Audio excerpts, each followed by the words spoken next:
Easy call. Look, so I seen a clip the other day, and there was a guy, he owns a retail store, and he was saying how we need to stop lying to the kids and saying that it's all this money in the fashion when he, from his point of view, ain't no money in fashion. Right? And the biggest lie when it comes to this clothing industry shit is that this shit is really profitable right now in this economy.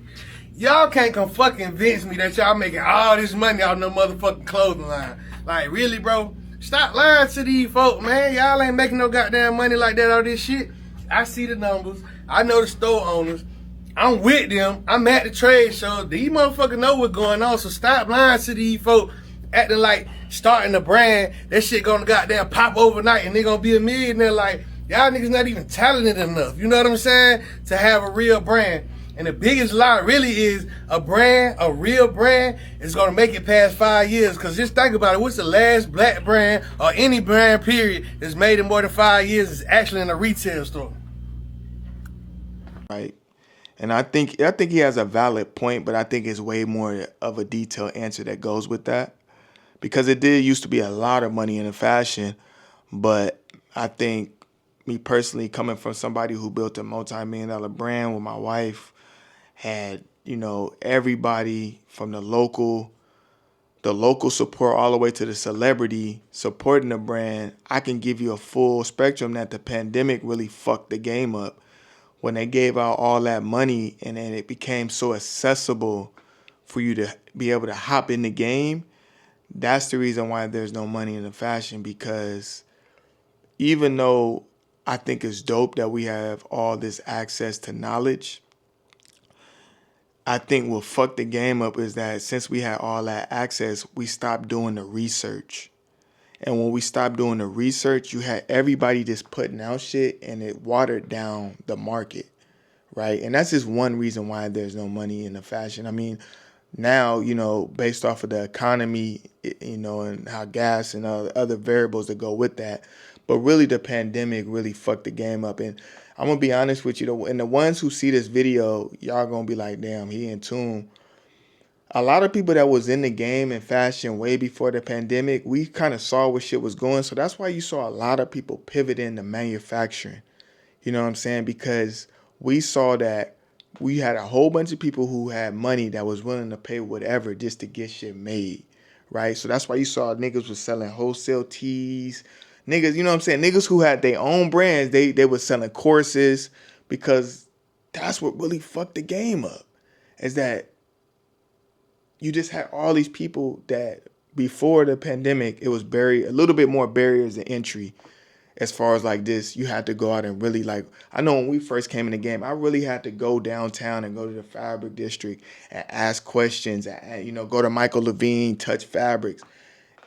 I feel like when the money hit, it was just like, oh, this nigga make t-shirts. Let me hit bro. Hey bro, can you make me some shit? All right, how much? All right. That t-shirt that he would charge you normally downtown, $12 or $13 a screen print. Now a nigga charging you $18 or $20 and you willing to pay it, and it's low-key fucking the market up, for one. Because now things are being way more inflated. And so when he says there's no money in the fashion, I think a nigga who's been doing this shit for years, we know the difference of what niggas used to be able to really maximize and make off shit versus now that the numbers have been inflated and now niggas don't want to pay them numbers no more. That's now we seeing the outcome of that, the end result of that. And so, man, I love, people ask me all the time, like, why you don't drop more shit? Is because I'm still a curator. Like, I love this shit. I think for me, I was saying this the other day, like, real artists, we try to create moments, you know what I'm saying?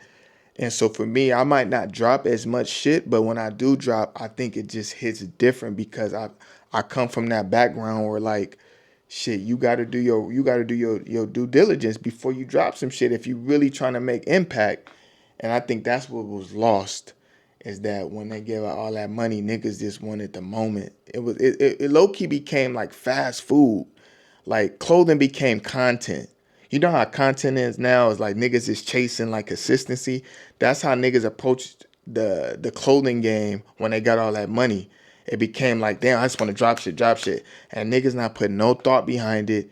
And I think that would low key like watered down the game. And if you really look at it, like on the flip side of that, now we go to data.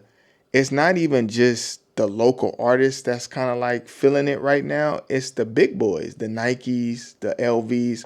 You look at the stock market and you look at the data, everything is be declining because of that. It's because of the steroid shot. Niggas got the bread, they got the steroid shot, they inflated the market.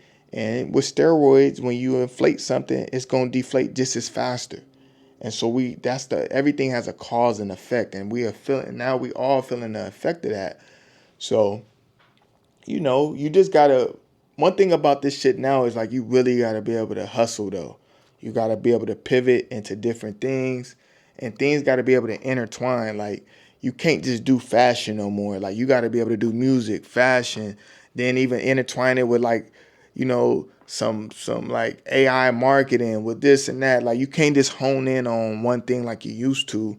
But I think it's to answer the question that he was saying. I think it is always gonna be money out there. It's just harder to get to, and finding those communities who really want good shit and rare shit and unique shit, because there's so much bullshit out there that they gotta dig through to finally. And then what happens is when shit is so watered down that when you do come across something fire and potent and you hear what that price point of what it take to make, it's not respected as it used to be. I used to sell $600 Louis Vuitton hats that it used to take me hours to source, hours to bust down and make. If I was to tell a nigga $600 for a hat, they gonna look at me crazy right now. And that's why I'm just truly grateful for the experience that we was able to accomplish. I feel like, we was able to see that in that era, if you made some fire shit, niggas wasn't tripping about like the price. Niggas just wanted that shit. Like, it ain't like now. Now you make some fire shit, the first thing they ask you is how much. We got to experience an era that, you make something fire, like something like this. And I was always within reason, you know what I'm saying? But a nigga see like this in 2011 be like, oh, bro, you want 60 for the hat? Oh, it's nothing, huh? Take it. Now you show a nigga something like that, nigga be like, oh, bro, 60? Bro, can you do it for 30 or 25? And it's like, bro, the hat costs that much to make. Like, what are you saying? It costs that much to make, so I'm not really gonna make anything if I sell it to you for that. Oh, well, shit, I'm gonna hit you, bro. I'm gonna hit you next week. Whole time, nigga ain't planning on hit you because you didn't reach his price point. You feel me? So that's when a nigga say ain't no money in the fashion. That's kind of what he applying, is that those margins where you can like at least double up on what it costs to make. It's a wrap. You damn near gonna just sell it just for a nigga to have it type shit. You know what I'm saying? That's the energy we on now. Like, if it costs me damn near $17-$18 to make and I'm selling to you for 25, that ain't really nothing for me to kind of grow off of. You feel me? You gotta be able to double up and triple up for you to build a brand and grow a brand. And that's the part people don't understand. And that's why I told you the numbers was fucking up with the inflation, is because the manufacturing numbers were so high that now when it got to retail and me selling it, when I sell it, I ain't making enough money to really be creative to make some different new shit. I'm going to be staying in a bubble. You feel me? Because of the price point that I got to stay in. So, like, that's just a more detailed answer that I just cared to come on here and give y'all. Like, it's a lot more variables to that. Ain't no money in the fashion. Like, it's just, we squeezed. Everything is squeezed out. So, like, it's not necessarily the creativity. It's still a lot of creativity out here. I see creativity all day. Is this the perception on what should be based off of what it takes to make is different. And that's why I'm grateful to come up in an era where that shit didn't matter. You feel me? Easy call.